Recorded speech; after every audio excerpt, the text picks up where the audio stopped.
બારડોલી શહેરમાં આજે મહાવીર જયંતિ નિમિત્તે ભક્તિભાવથી ભરપૂર અને ભવ્ય વરઘોડાનું આયોજન કરવામાં આવ્યું। આ પવિત્ર પ્રસંગે સરદાર બાગ શ્વેતાંબર મૂર્તિપૂજક જૈન સંઘ સ્ટેશન રોડ બારડોલી દ્વારા સવારે 9 વાગ્યે વિધિવત રીતે વરઘોડાની શરૂઆત કરવામાં આવી। આ અવસરે નિશ્રાદાતા ઉપાધ્યાય ભગવંત શ્રી ઇન્દ્ર વિજયજી મહારાજ સાહેબના પવિત્ર પ્રધારણાથી સમગ્ર કાર્યક્રમમાં આધ્યાત્મિકતા અને શ્રદ્ધાનો વિશેષ માહોલ સર્જાયો હતો। રથમાં ભગવાન મહાવીર સ્વામીની સુંદર રીતે સજાવટ કરેલી પ્રતિમા બિરાજમાન કરવામાં આવી, જેને દર્શન કરવા માટે મોટી સંખ્યામાં શ્રદ્ધાળુ ઉમટી પડ્યા।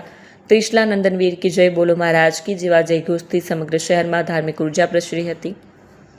આ રીતે ભવ્ય વરઘોડા દ્વારા બારડોલી શહેરમાં ધાર્મિક એકતા, આનંદ અને આધ્યાત્મિક ઉલ્લાસનો માહોલ સર્જાયો હતો, જે શહેર માટે યાદગાર બની રહ્યો છે।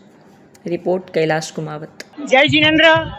આજે પરમાત્મા મહાવીર સ્વામી ભગવાનનો 2624મો જન્મ કલ્યાણક દિવસ છે। આજના આ પરમ પવિત્ર દિવસે સકળ શ્રી સંઘનું, સકળ વિશ્વનું, માનવ જગતનું અને આખી સૃષ્ટિનું કલ્યાણ થાય, આખી સૃષ્ટિના સર્વ જીવોનું કલ્યાણ થાય એવી શુભેચ્છા।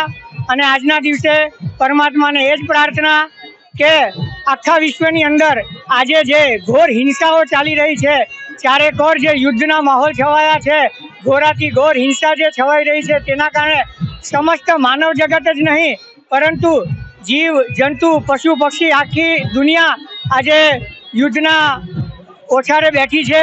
અને આવા સમયે પરમાત્માને એક જ પ્રાર્થના કે આ યુદ્ધના વાદળો આખા વિશ્વ પરથી દૂર થાય અને આખી આ ધરતીની ઉપર શાંતિ ફેલાય, સૌ હળીમળીને પ્રેમથી રહે અને સૌ પોતાના આત્મકલ્યાણ માટે જ આગળ વધે એવી પરમાત્માના ચરણોમાં પ્રાર્થના। સાચા હોઈ શકે, સત્યને જોવાનો એક જ દ્રષ્ટિકોણ નથી હોતું, બીજા ઘણા પણ દ્રષ્ટિકોણ હોઈ શકે।